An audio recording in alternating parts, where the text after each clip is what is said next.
2010.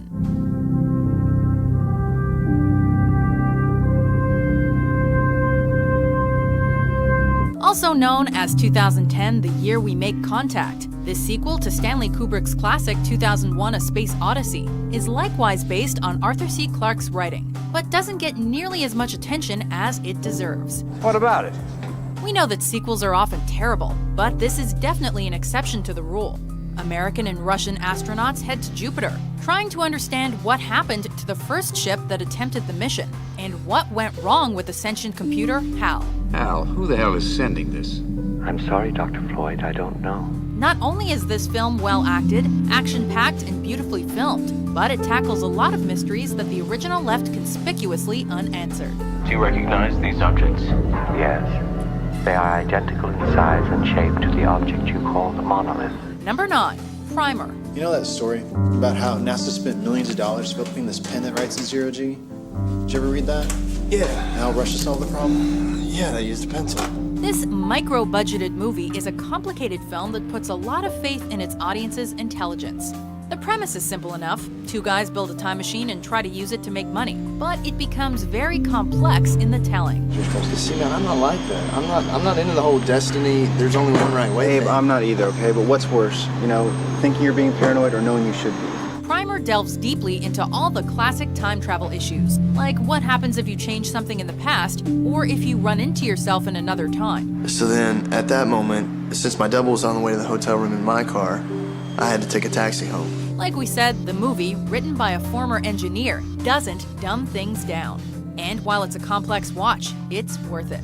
If we could travel to the future, we would certainly find that Primer goes down in history as a classic. If you ditch work this afternoon and promise to do the few small things I ask you, I will in return show you the most important thing that any living organism has ever witnessed.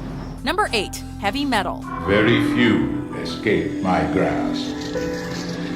Even in death, my powers continue. It may be an animated film, but it certainly wasn't made for kids. Heavy Metal features several different storylines, all set in different times and different places, linked only by the ever-present Loch Ness, a physical manifestation of evil. From one war to another, my influence is always present. The paltry armies of the universe are but playthings. They're also linked by their use of, you guessed it, heavy metal music by some of the biggest acts of all time, including Black Sabbath,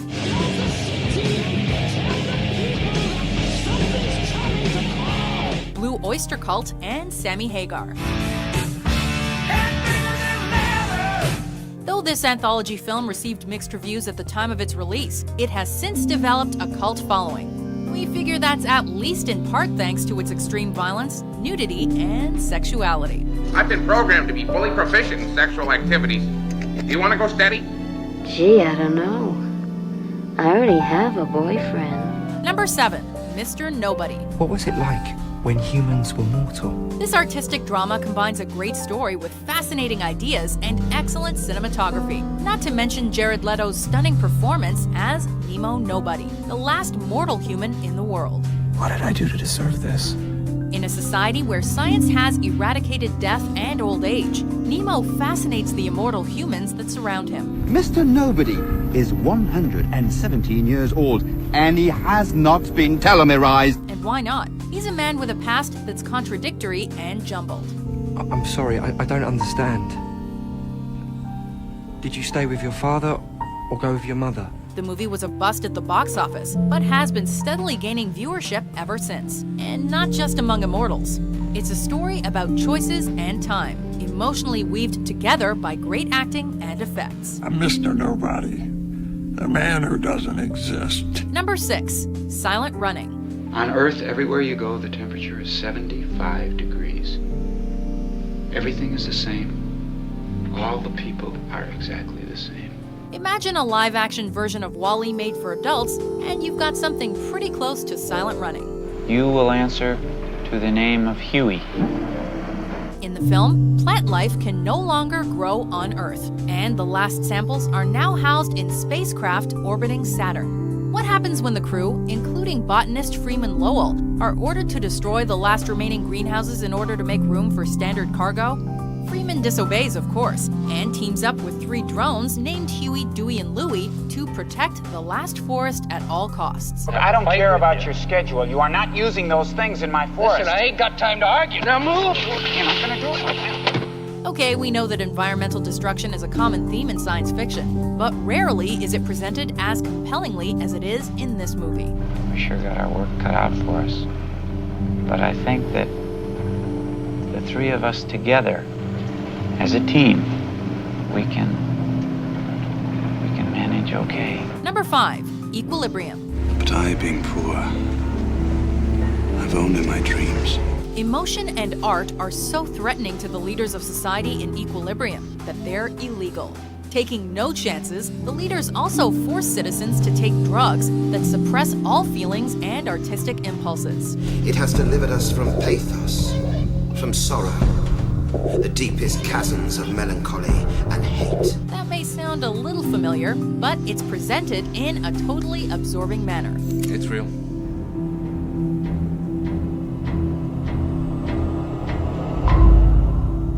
Burn it. The cinematography and the production design are key, creating a dark, unsettling ambiance for this dystopian vision of humanity's future. Not only that, the stylized fight scenes combine gun work with martial arts to create truly impressive action sequences.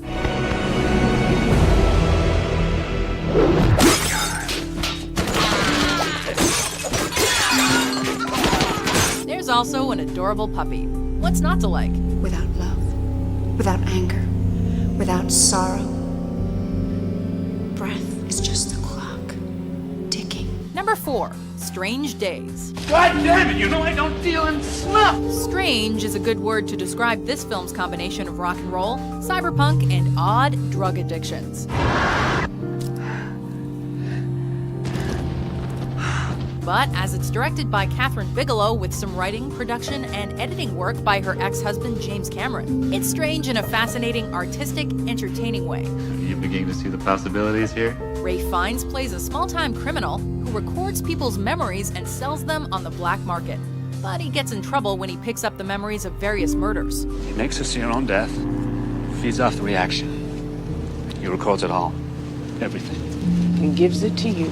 What follows is simply mesmerizing. Don't be put off because it didn't do so well in theaters. Strange Days is definitely worth your time. Look, everybody needs to take a walk to the dark end of the street sometime. It's what we are.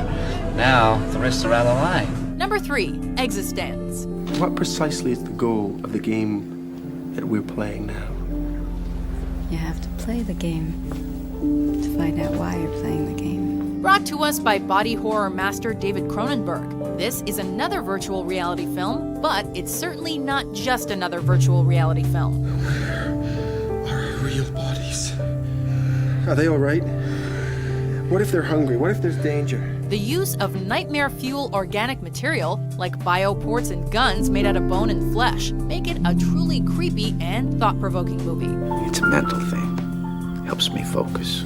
The characters in this near-future setting voluntarily use bioports to enter a virtual world. But once there, they slowly lose their grasp of reality. You're gonna port into me while I'm paralyzed? You wanted to play my game, didn't you? The plot masterfully uses its imagery to tackle ideas of consciousness, the relationship between nature and science, and what it means to be human, making this twisty sci-fi an essential gamer movie. Hey, tell me the truth. Are we still in a game? Number 2, Sunshine. No great drama. We are flying into the dead zone 7 days sooner than we thought. The sun is going out, so a team of international astronauts is sent to reignite it. Do I have to spell it out for you? We have a payload to deliver to the heart of our nearest star. We're delivering that payload because that star is dying, and if it dies, we die. The film throws all these characters into a very claustrophobic environment and forces them to deal with the sun's incredible power to both give life and to destroy. Fire and oxygen guardian. But it also focuses on how the actions of one individual can similarly decide the fate of an entire planet. Made by the person best qualified to understand the complexities of the payload delivery. Our physicist.